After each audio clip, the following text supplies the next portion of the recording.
Cierra los ojos por un momento. Imagina que existe un conflicto tan antiguo que sus primeras semillas fueron plantadas siglos antes de que existiera el concepto mismo de nación. Antes de que los mapas tuvieran las fronteras que hoy das por sentadas. Antes de que el mundo occidental pronunciara siquiera los nombres de los imperios que moldearon todo lo que eres, todo lo que conoces, todo lo que crees entender sobre el orden del planeta. Ahora abre los ojos, porque lo que estás a punto de descubrir no es historia muerta. No es un polvoriento ejercicio académico reservado para los salones de las universidades. Es el código genético oculto del mundo moderno. Es la explicación que nadie te ha dado sobre por qué el mapa de Oriente Medio parece diseñado deliberadamente para provocar el caos. ¿Por qué las guerras en esa región nunca terminan de verdad? ¿Por qué el petróleo, la religión y la sangre forman una trinidad imposible de separar? ¿Y por qué tú, sentado exactamente donde estás ahora mismo, en este preciso momento de la historia, eres el heredero involuntario de una rivalidad que comenzó hace más de 25 siglos? En la próxima hora voy a llevarte a un lugar donde los imperios respiraban fuego y los reyes se creían dioses. Vamos a descender juntos, capa por capa, desde el mito conocido hasta las verdades que los libros de texto nunca tuvieron el valor de contarte. Y te prometo algo, cuando este video termine, no podrás volver a ver las noticias sobre Oriente Medio de la misma manera. Nunca más. Eso es una promesa. Empecemos. Existe una palabra en persa antiguo que no tiene traducción exacta al español. La palabra es far. Significa algo así como la gloria divina que desciende sobre un rey elegido por los dioses. Esa luz invisible que lo separa de los hombres comunes y lo convierte en el eje alrededor del cual gira el mundo. Los persas creían que su rey no solo gobernaba un territorio, gobernaba el cosmos mismo. Y al otro lado del desierto, al otro lado de los ríos que dividían las civilizaciones más antiguas del planeta, los árabes tenían su propia palabra para ese mismo concepto de poder absoluto y destino inevitable. La tensión entre esas dos palabras, entre esas dos visiones del mundo, entre esas dos formas de entender quién tiene derecho a dominar y quién está condenado a obedecer, es la raíz de todo lo que vamos a explorar hoy. Porque la rivalidad entre Persia e Arabia, entre lo que hoy conocemos como Irán y el mundo árabe liderado históricamente por la península arábiga, no es una disputa de fronteras, no es una pelea por recursos naturales, es algo infinitamente más profundo, más visceral, más humano. Es una guerra de almas. Es la colisión entre dos civilizaciones que nacieron convencidas de ser el centro del universo, el pueblo elegido, el corazón latiente de la historia humana. Y esa colisión, ese choque titánico que comenzó en las arenas del tiempo más remoto, es literalmente la fuerza tectónica que resquebrajó el mapa del mundo moderno y creó las fracturas a lo largo de las cuales siguen temblando millones de vidas hoy mismo. Para entender todo esto, necesitamos ir muy atrás, más atrás de lo que te atreves a imaginar. Necesitamos ir a un momento en que Persia no era solo un país, era una idea, y era la idea más ambiciosa que la humanidad había concebido hasta ese momento. La idea de que un solo hombre podía gobernar el mundo conocido. Ciro el Grande. Pronuncia ese nombre despacio. Siente el peso que tiene. Ciro el Grande no fue solo un conquistador. Fue algo mucho más peligroso. Fue un visionario. Cuando sus ejércitos barrieron Mesopotamia en el siglo VI a.C., cuando tomaron Babilonia sin derramar una sola gota de sangre, en un acto que sigue siendo uno de los eventos más enigmáticos de la historia militar antigua, Ciro hizo algo que ningún conquistador había hecho antes. No destruyó, no humilló, no borró las culturas que absorbía, las preservó, las integró, las convirtió en partes de una maquinaria imperial tan sofisticada que los griegos, sus enemigos más articulados, no podían evitar admirarla mientras la temían. El cilindro de Ciro, esa pequeña pieza de arcilla cocida que algunos historiadores llaman el primer documento de derechos humanos de la historia, declaraba con una audacia sin precedentes que los pueblos conquistados tenían derecho a mantener sus dioses, sus lenguas, sus costumbres. Eso no era misericordia, era genialidad política, era la comprensión de que un imperio que aplasta todo lo que toca se convierte en un desierto. Pero un imperio que absorbe, que transforma, que integra, se convierte en un organismo vivo capaz de crecer eternamente. Y en ese momento, en ese instante de lucidez imperial, Persia plantó la primera semilla de su rivalidad eterna con el mundo árabe.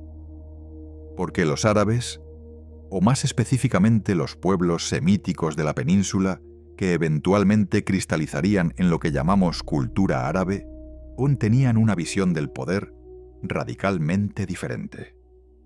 Para ellos, el poder no se construía sobre la integración y la flexibilidad.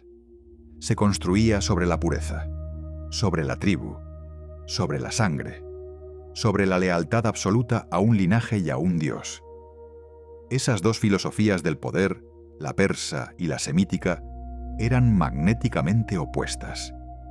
Y como todo lo que es opuesto en el universo, se atraían y se repelían con una violencia que el tiempo solo haría más intensa, más compleja, más devastadora.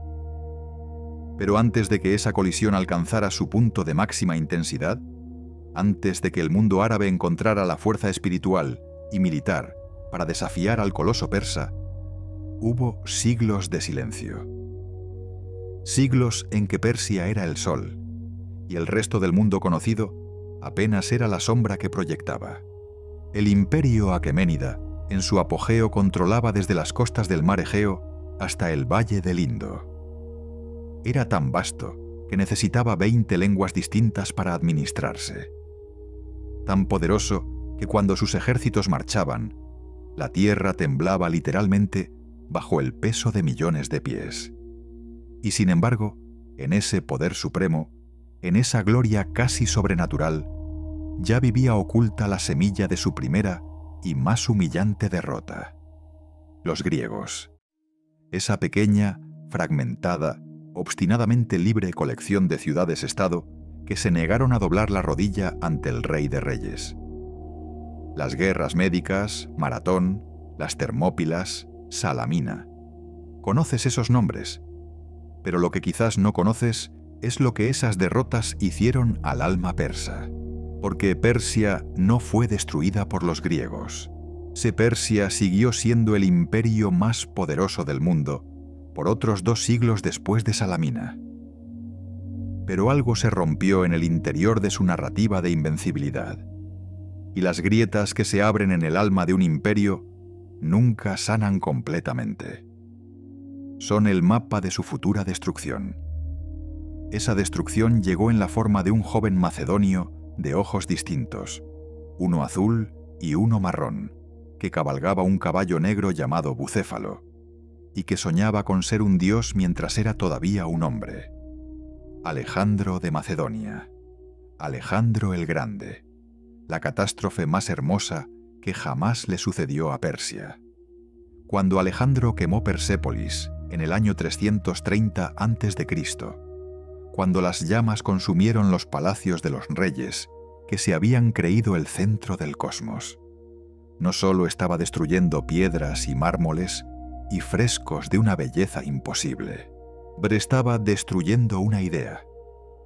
Estaba demostrando que la gloria divina del Far no era eterna, que los imperios mueren, que los dioses no bajan a salvar a sus elegidos cuando las espadas enemigas están ya en sus gargantas. Pero aquí está la ironía, que los libros de historia raramente te muestran. Alejandro no destruyó a Persia, Persia lo destruyó a él. No en el campo de batalla. Persia lo conquistó desde adentro, con su lujo insoportable, con su cultura seductora, con su filosofía del poder absoluto que fue infiltrándose lentamente en la mente del joven conquistador hasta que Alejandro ya no quería ser griego. Quería ser persa. Quería llevar el candis, la túnica real persa. Quería que sus generales se postraran ante él como lo hacían los súbditos del Rey de Reyes. Y eso, esa traición a su propia identidad cultural, fue lo que lo mató. No el veneno, no la enfermedad, la desmesura, el hubris. La misma enfermedad que había destruido a Persia lo destruyó a él, porque Persia era tan grande que incluso en la derrota era capaz de infectar a sus vencedores. Y cuando Alejandro murió en Babilonia, a los 32 años, cuando su cuerpo todavía tibio fue disputado por sus generales como un botín de guerra, el mundo que él había creado comenzó a fracturarse. Y en esas fracturas, Persia comenzó su resurrección, lenta, paciente, inevitable. Como todo lo que es verdaderamente antiguo, Persia sabía esperar. Los partos primero, los sasánidas después, cada uno reclamando la herencia del gran imperio aqueménida, cada uno reconstruyendo, piedra por piedra, la idea de que existe un pueblo elegido para gobernar el mundo, y ese pueblo vive en las tierras del Irán. Y mientras Persia se reconstruía con esa paciencia geológica de los imperios que saben que el tiempo trabaja para ellos, al otro lado del desierto, en la península arábiga, algo completamente diferente estaba gestándose. Algo que nadie en el mundo habría podido predecir. Algo que cambiaría todo, para siempre. Piensa en lo que significa vivir en el desierto. No el desierto de las postales turísticas con sus dunas fotogénicas iluminadas por un sol amable. El desierto real. El desierto que te mata. El que en invierno te congela con un frío que parte los huesos y en verano te derrite bajo temperaturas que superan los 50 grados a la sombra. El desierto donde el agua no es un recurso natural, sino un milagro divino. Donde la supervivencia no depende de la inteligencia individual, sino de la lealtad absoluta a la tribu. Donde traicionar a tu clan no es una decisión moral, sino un suicidio biológico. Los árabes de la península, en los siglos que precedieron al Islam, eran una fuerza fragmentada. Brillantes en la poesía, que consideraban el arte supremo del ser humano. Feroces en la guerra, que era para ellos una extensión natural de la existencia. Profundamente espirituales, con un panteón de dioses y espíritus que habitaban cada roca, cada pozo, cada estrella del cielo sin nubes del desierto. Pero fragmentados, divididos en miles de tribus que combatían entre sí con una intensidad que habría sido su perdición definitiva si no hubiera llegado algo que unificara esa energía devastadora y la canalizara hacia afuera. Ese algo tiene un nombre, y ese nombre es el mayor punto de inflexión de la historia de Oriente Medio. Es el catalizador que convirtió la rivalidad latente entre Persia y Arabia en una conflagración que literalmente reorganizó el planeta. En el año 610 de la era cristiana, en una cueva en las afueras de la Meca, un mercader de 40 años de la tribu de los Quraysh tuvo una experiencia que él mismo describió como aterradora. Algo lo tomó. Algo lo apretó hasta que sintió que los huesos se le partían.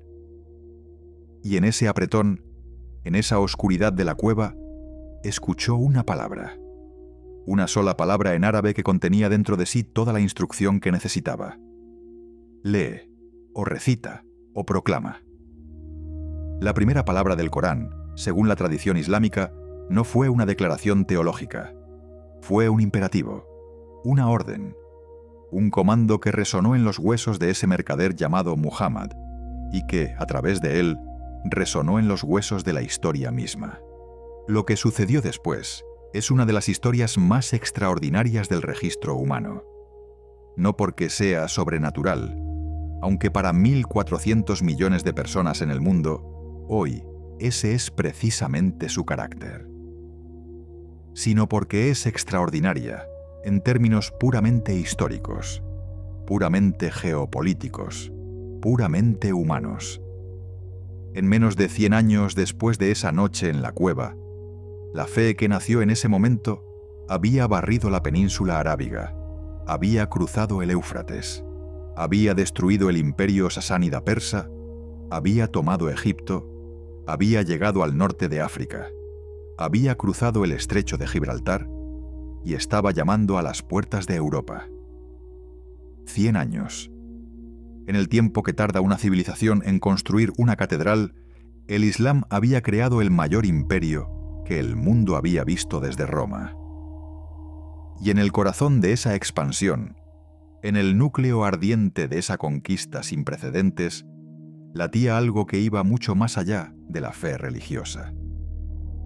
Latía la resolución de una cuenta pendiente de siglos, porque los árabes no solo conquistaron Persia en el siglo VII, la humillaron, la destrozaron, redujeron a cenizas la idea misma de que el Far, la gloria divina de los reyes persas, era real.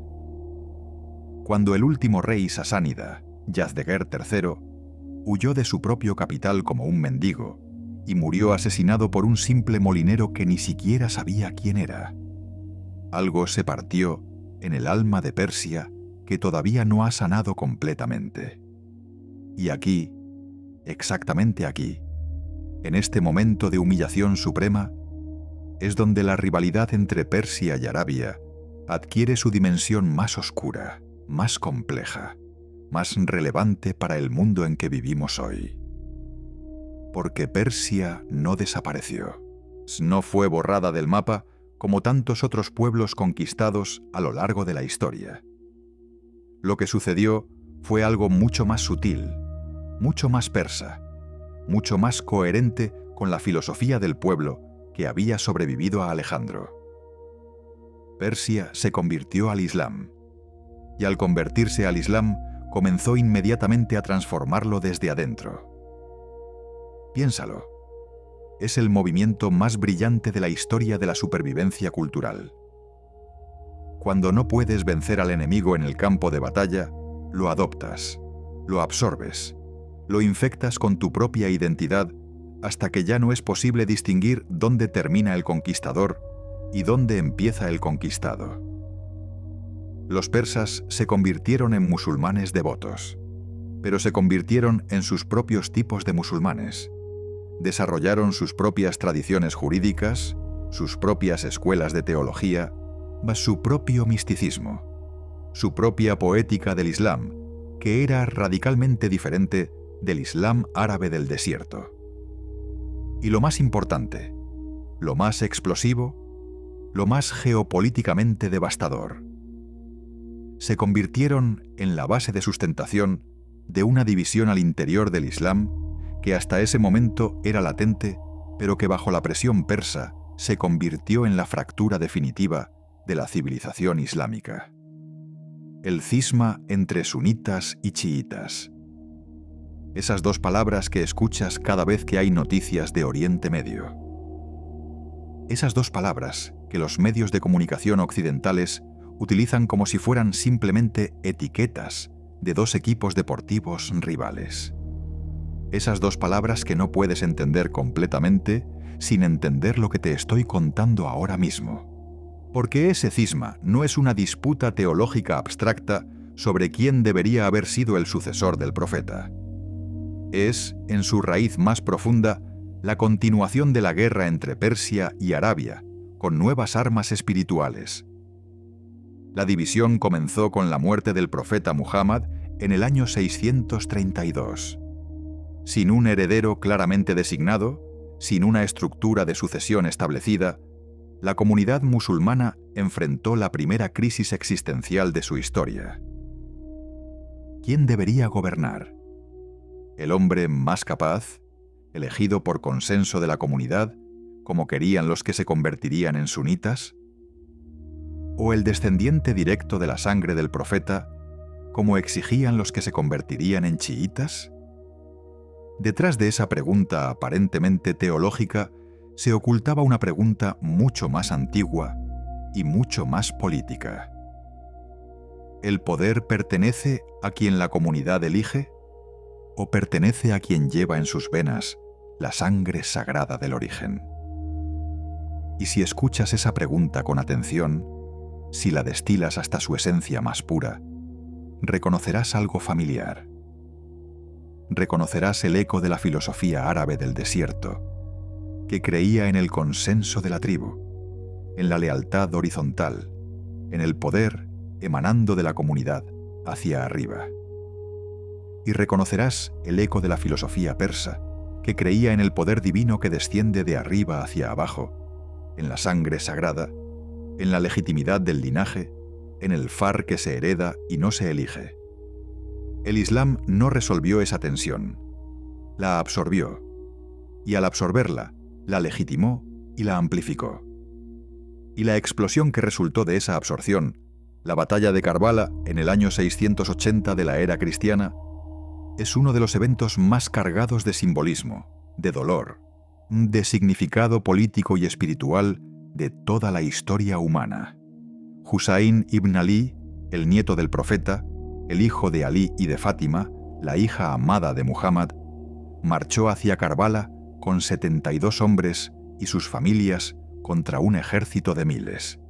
Sabía lo que iba a pasar. No era un táctico suicida. Era algo mucho más peligroso. Era un mártir consciente. Alguien que entendía que su muerte tendría más poder que su victoria, que su sangre hablaría durante siglos cuando sus palabras ya hubieran sido silenciadas. Y así fue.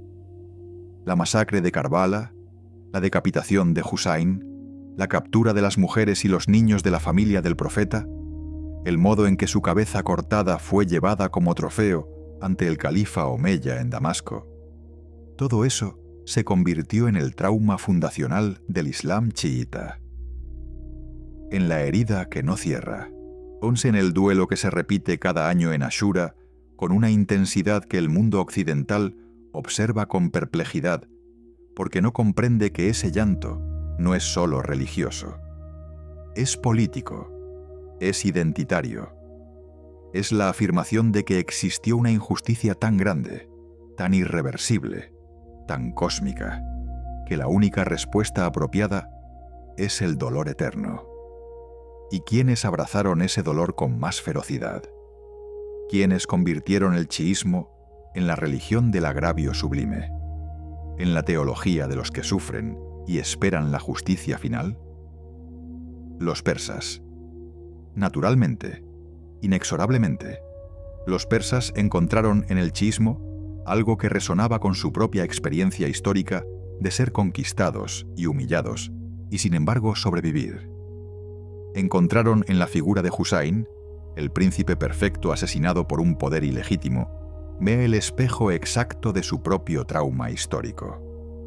Y al hacer del chiísmo su identidad religiosa, Persia se dio una herramienta de resistencia cultural contra el Islam árabe sunita que era absolutamente invulnerable, porque estaba hecha de fe, de sangre y de la memoria más dolorosa del Islam mismo. Eso es lo que los geopolíticos modernos llaman la división sunita-chiita. Pero lo que acabas de escuchar es lo que realmente es. Es Persia y Arabia, continuando su guerra milenaria con vestiduras espirituales.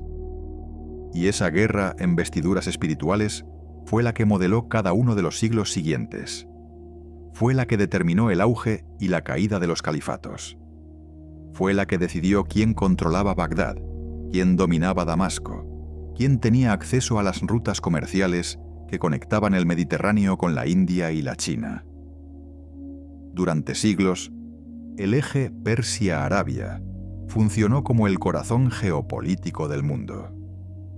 En un momento en que Europa estaba sumida en la oscuridad de la Edad Media, cuando los monjes copiaban manuscritos a la luz de velas temblorosas en monasterios aislados, y los reyes europeos gobernaban sobre pueblos que vivían en una miseria que habrían reconocido como normal los campesinos romanos de siglos atrás. En ese mismo momento, en Bagdad, brillaba la Casa de la Sabiduría, el centro intelectual más avanzado del planeta. Allí, bajo el patrocinio de los califas abasíes, matemáticos, astrónomos, médicos, filósofos, poetas de todas las tradiciones del mundo conocido, persas y árabes, griegos y indios, judíos y cristianos, trabajaban juntos para producir el cuerpo de conocimiento más extraordinario de la historia humana hasta ese momento. Álgebra, algoritmos, óptica, medicina, astronomía. Las palabras mismas que usamos hoy en español para denominar esas disciplinas son préstamos del árabe y del persa de ese período. Y sin embargo, incluso dentro de ese esplendor, incluso dentro de esa floración del pensamiento, que debería haber unido para siempre a los dos grandes pueblos de Oriente Medio, la rivalidad seguía ardiendo. Los califas abasíes, que debían su ascenso al poder precisamente al apoyo militar y político de los persas, comenzaron a desconfiar de esa deuda. Comenzaron a ver en los persas no a sus aliados, sino a sus rivales. Y los persas, que habían puesto a los abasíes en el poder, comenzaron a desarrollar sus propias dinámicas regionales, sus propios emiratos, sus propias cortes donde la lengua persa, el farsi, se convirtió en el idioma de la poesía y la alta cultura, mientras el árabe era relegado a la liturgia religiosa. Ferdowsi y su Shahnameh, el libro de los reyes, ese poema épico de 60.000 versos compuesto a finales del siglo X y principios del XI, es el mejor documento de esa resistencia cultural persa. Ferdowsi tardó 30 años en escribirlo.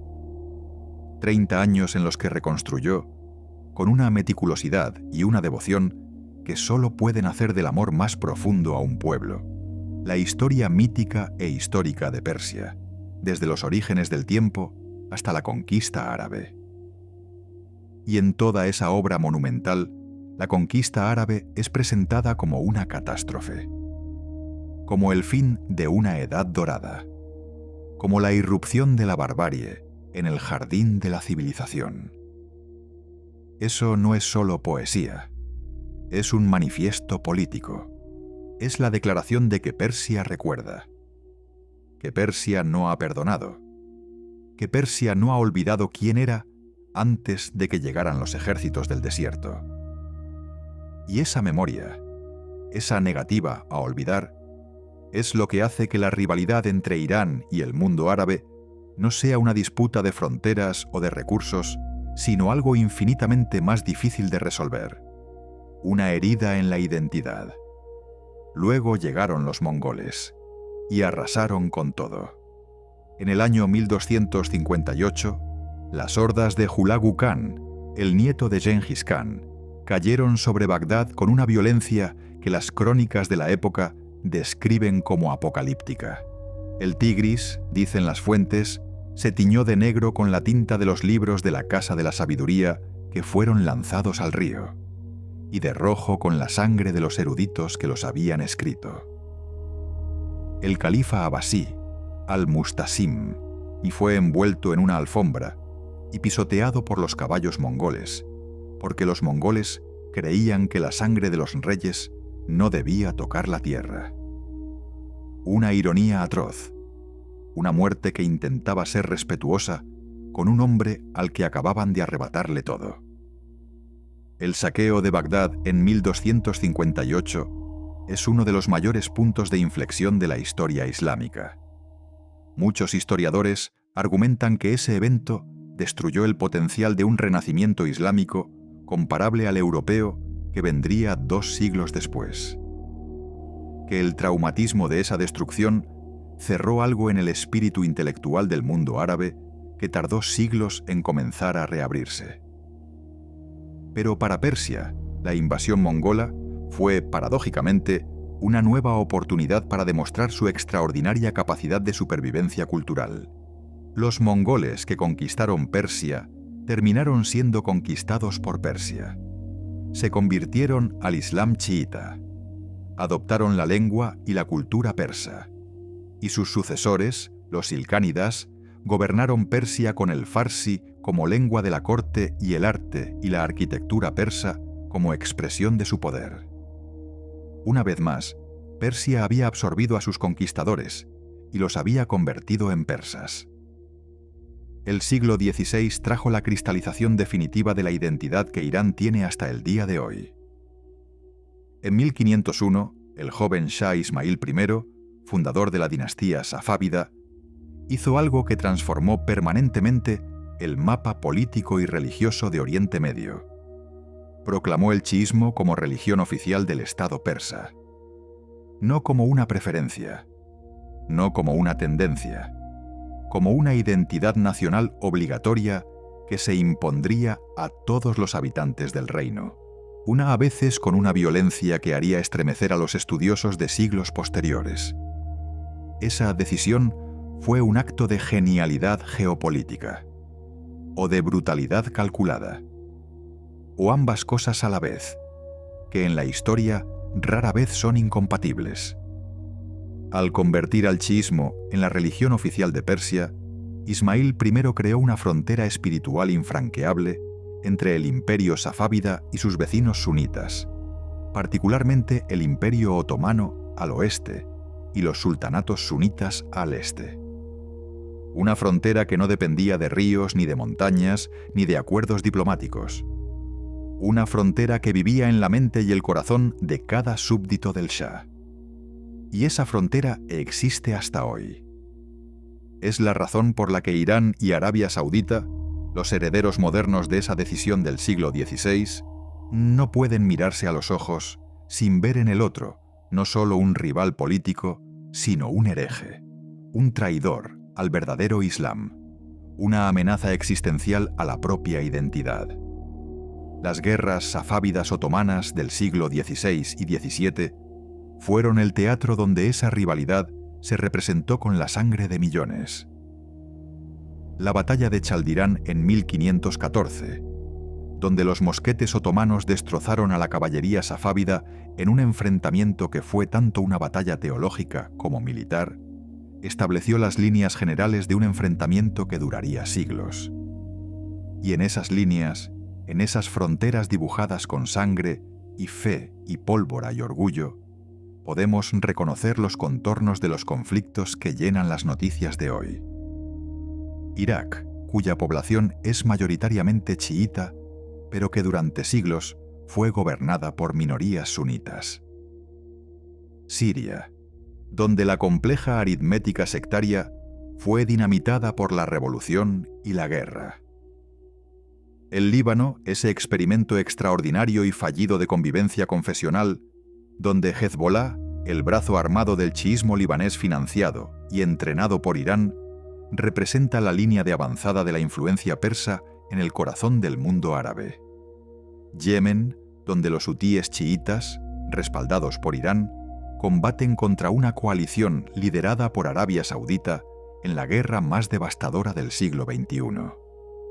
Todo eso, absolutamente todo eso, tiene sus raíces en lo que acabas de escuchar, en la decisión de Shah Ismail I de hacer del chiismo el alma de Persia, en la masacre de Karbala, en la derrota de Yazdeguer III, en el Shahnameh de Ferdowsi, en la conquista árabe del siglo VII, en el Far de Ciro el Grande. Las raíces llegan hasta ahí, y ahora viene la parte que los libros de historia raramente te cuentan. La parte que te afecta directamente. La parte en que el mundo occidental entró en ese tablero milenario y cambió todas las reglas del juego sin entender nada de lo que había debajo. El siglo XIX trajo consigo algo que transformó Oriente Medio más radicalmente que cualquier conquista anterior: el petróleo. O más precisamente, el descubrimiento de que el suelo de esa región contenía las reservas más grandes de la sustancia que el mundo industrializado necesitaba para sobrevivir. Y con esa sustancia llegaron los imperios europeos, que miraban a Oriente Medio con la visión de quien ve un almacén de recursos naturales, y no el palimpsesto de 25 siglos de civilización, trauma y orgullo que realmente era. Los británicos en Persia, los británicos en la península arábiga, los franceses en Siria y el Líbano, los acuerdos Sykes-Picot de 1916, esa línea trazada en un mapa por un diplomático francés y uno inglés que dividió el antiguo Imperio Otomano en esferas de influencia europeas con una arbitrariedad que solo puede explicarse por una ignorancia total o un desprecio absoluto hacia las realidades étnicas, religiosas y culturales del terreno. Esa línea, ese lápiz corriendo sobre un mapa en una oficina en Londres, creó los estados artificiales que hoy existen. Irak, Siria, el Líbano, Jordania. Estados cuyas fronteras no respondían a ninguna lógica histórica, ni étnica, ni religiosa, sino a la conveniencia de las potencias coloniales que necesitaban controlar el flujo del petróleo y las rutas comerciales. Y al crear esos estados artificiales, al meter juntos en los mismos bordes a pueblos que se habían combatido durante siglos por razones que los europeos no entendían y no querían entender, los imperios occidentales no solo plantaron las semillas de los conflictos futuros, plantaron bombas de tiempo con mechas de longitud variable. Algunas estallaron en décadas. Algunas todavía están contando. El siglo XX fue el siglo en que todas esas bombas comenzaron a detonar. La revolución iraní de 1979 fue la detonación más sísmica. Porque cuando el ayatolá Khomeini regresó del exilio en París y tomó el poder en Irán, no solo estaba derrocando al Shah, no solo estaba expulsando la influencia estadounidense de un país que Washington había considerado su gendarme en el Golfo Pérsico. Estaba proclamando algo mucho más antiguo, mucho más profundo, mucho más aterrador para el mundo árabe sunita. Estaba proclamando que Irán, Persia, el mundo chiita, había recuperado su misión histórica de liderar al Islam y al mundo. El concepto de Vilayat-e-Faqih, el gobierno del jurisconsulto islámico, que Khomeini desarrolló como fundamento teológico del nuevo Estado iraní, no era solo una teoría política. Era la afirmación de que existe una autoridad espiritual que trasciende las fronteras nacionales y que tiene el derecho y la obligación de guiar a todos los musulmanes del mundo, independientemente de su nacionalidad. Eso no era solo una amenaza para el Shah derrocado. Era una amenaza existencial para cada monarquía árabe sunita del Golfo. Para Arabia Saudita en particular, cuya legitimidad descansaba precisamente en su papel como guardiana de los lugares sagrados del Islam y líder del mundo musulmán sunita. La revolución iraní fue el momento en que la rivalidad milenaria entre Persia y Arabia adquirió su forma moderna más peligrosa, la rivalidad entre dos potencias regionales que se disputaban la hegemonía sobre el mundo islámico, usando como campo de batalla los estados débiles y fracturados que los imperios europeos habían creado con tan irresponsable generosidad en el siglo XX. Y esa rivalidad encontró su primera guerra directa casi inmediatamente. En 1980, Saddam Hussein, el presidente de Irak, financiado y armado por Arabia Saudita, por los estados del Golfo, por los Estados Unidos que temían la expansión de la influencia iraní, por Francia, por la Unión Soviética, por prácticamente todo el mundo, excepto Siria e Israel, invadió Irán. La guerra Irán-Irak. 8 años. 1 millón de muertos.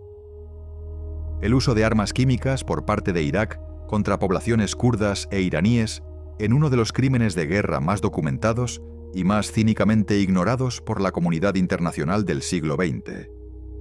8 años de trincheras, de ataques de oleadas humanas, de ciudades bombardeadas, de economías destruidas. Y al final, 8 años después, las fronteras eran exactamente las mismas que antes de que empezara. 1 millón de personas habían muerto para que el mapa no cambiara ni un centímetro. Eso es lo que pasa cuando una rivalidad de 25 siglos se expresa a través de estados modernos con armas modernas y el patrocinio de potencias globales que tienen sus propios intereses y ninguna comprensión real del campo donde juegan. La guerra terminó en 1988, pero la rivalidad no terminó. No puede terminar, porque no es una disputa que pueda resolverse en un tratado de paz. Es una herida de identidad, y las heridas de identidad no se cierran con firma de acuerdos. Se cierran, si es que alguna vez se cierran, con el trabajo lento y doloroso del reconocimiento mutuo, del entendimiento de que el otro también tiene su propia narrativa de sufrimiento, su propia historia de ser humillado y sobrevivir, su propio derecho a existir como lo que es sin tener que destruir al otro para afirmar esa existencia. Pero ese trabajo no se hace, no en Oriente Medio, no en el contexto de la geopolítica moderna, no cuando hay petróleo de por medio, no cuando hay armas que vender, no cuando hay elecciones domésticas que ganar prometiendo firmeza contra los enemigos eternos. El siglo XXI comenzó con la Segunda Guerra del Golfo, la invasión estadounidense de Irak en 2003, que fue el movimiento geopolítico más destructivo de la era moderna en términos de sus consecuencias no intencionadas. Al derrocar a Saddam Hussein, al desmantelar el ejército iraquí, al disolver las instituciones del Estado baacista, los Estados Unidos no liberaron a Irak, lo vaciaron. Y en ese vacío, con la velocidad y la ferocidad de un organismo vivo, llenando un espacio disponible, entró Irán. Porque la mayoría de la población iraquí es chiita. Porque los líderes religiosos chiitas iraquíes tenían vínculos profundos y duraderos con el liderazgo religioso de la República Islámica de Irán. Y porque Irán había estado esperando pacientemente durante los 8 años de la guerra de Saddam, durante los 12 años de las sanciones, durante los 20 años de aislamiento internacional, el momento en que el Estado que más la había amenazado colapsara. Y cuando ese momento llegó, cortesía de Washington, Irán lo aprovechó con una eficiencia que dejó atónitos a los estrategas militares estadounidenses que no habían previsto esa posibilidad. Hoy, Irak es un estado donde la influencia iraní es tan profunda, tan estructural, tan entretejida en el tejido de sus instituciones militares, políticas y religiosas, que algunos analistas hablan de él como un satélite iraní, antes que como un estado independiente. Y eso es, desde la perspectiva de la rivalidad histórica entre Persia y Arabia, algo extraordinario. Algo que habría hecho sonreír a los reyes sasánidas si pudieran verlo desde cualquier lugar donde estén. Persia no conquistó Irak con ejércitos, lo conquistó con paciencia, con fe, con dinero, con redes de influencia tejidas durante décadas. Lo conquistó de la manera más persa que existe, desde adentro. Mientras tanto, Arabia Saudita ha respondido de la única manera que sabe responder: financiando, armando, respaldando a todos los actores que puedan contrarrestar la influencia iraní en la región. En Siria, donde el régimen de Bashar al-Assad, un aliado clave de Irán, sobrevivió a una guerra civil devastadora, en parte gracias al apoyo militar iraní y ruso, mientras Arabia Saudita y los estados del Golfo financiaban a las milicias rebeldes. En Yemen, donde la coalición liderada por Riad lleva años bombardeando a los hutíes chiitas, respaldados por Teherán, en la que es ya la mayor crisis humanitaria del planeta.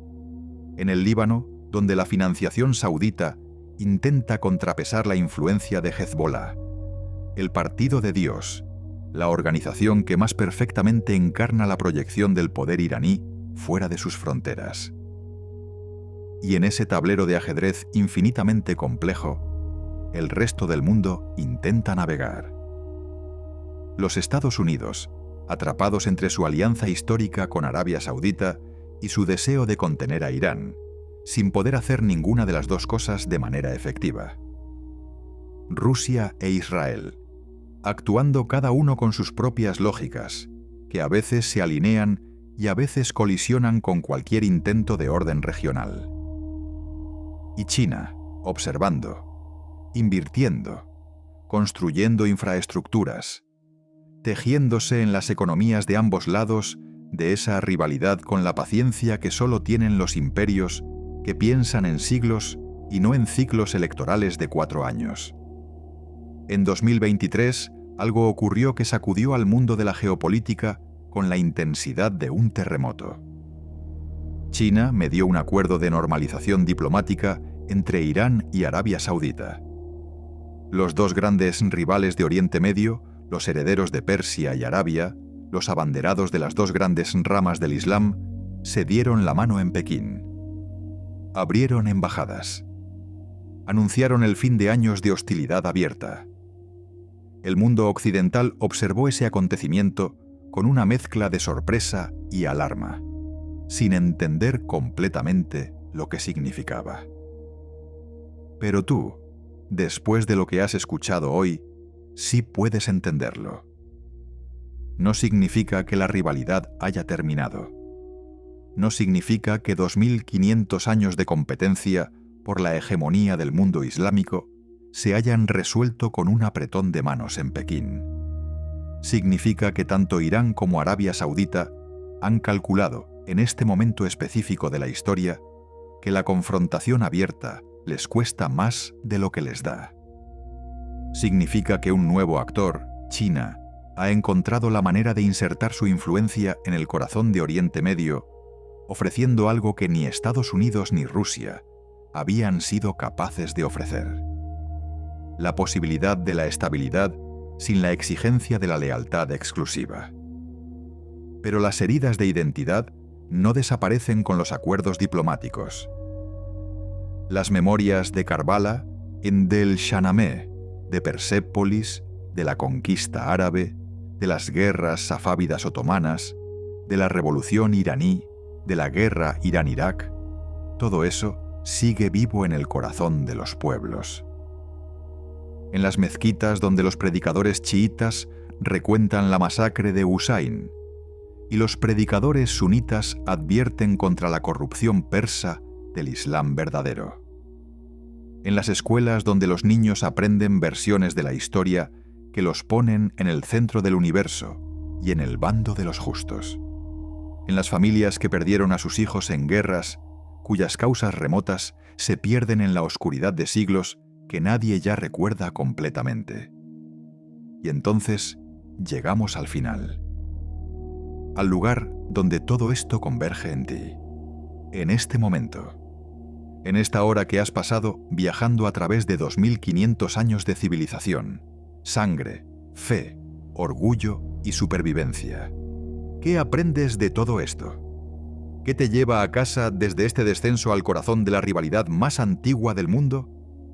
Aprendes que los conflictos que parecen incomprensibles, que parecen irracionales, que parecen eternos, tienen siempre una lógica profunda, antigua, humana. No justifican el sufrimiento, no excusan la violencia, pero la explican, y explicar no es lo mismo que justificar. Explicar es el primer paso hacia entender, y entender es la única base sólida sobre la que alguna vez se ha construido algo diferente al ciclo perpetuo de la venganza y la guerra.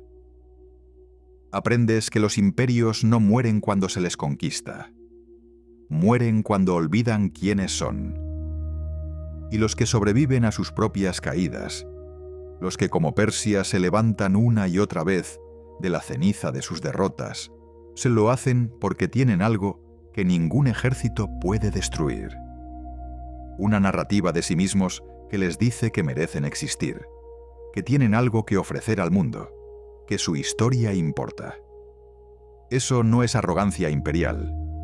Eso es la forma más básica de la dignidad humana.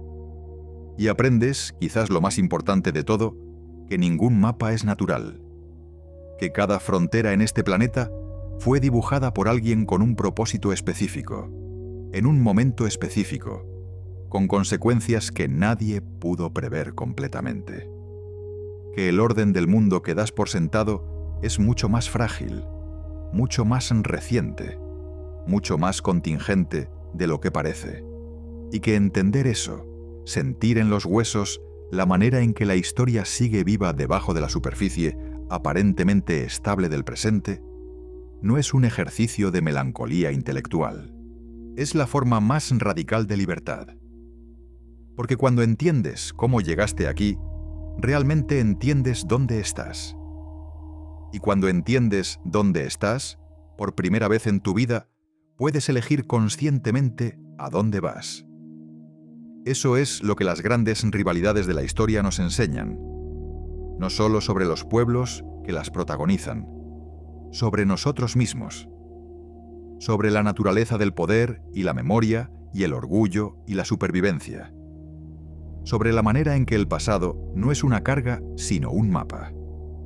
Si sabes leerlo, y tú, que has llegado hasta aquí, que has tenido la paciencia y la curiosidad y el valor de descender hasta estas profundidades de la historia humana, tú sabes leerlo.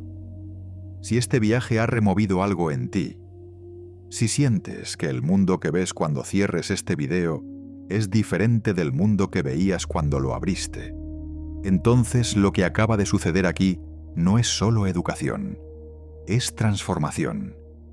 Y si quieres seguir transformándote, si quieres seguir descendiendo a las profundidades de la historia que nadie te cuenta, ya sabes lo que tienes que hacer.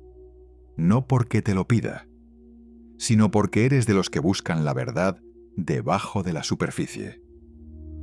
Y los que buscan siempre encuentran el camino de regreso.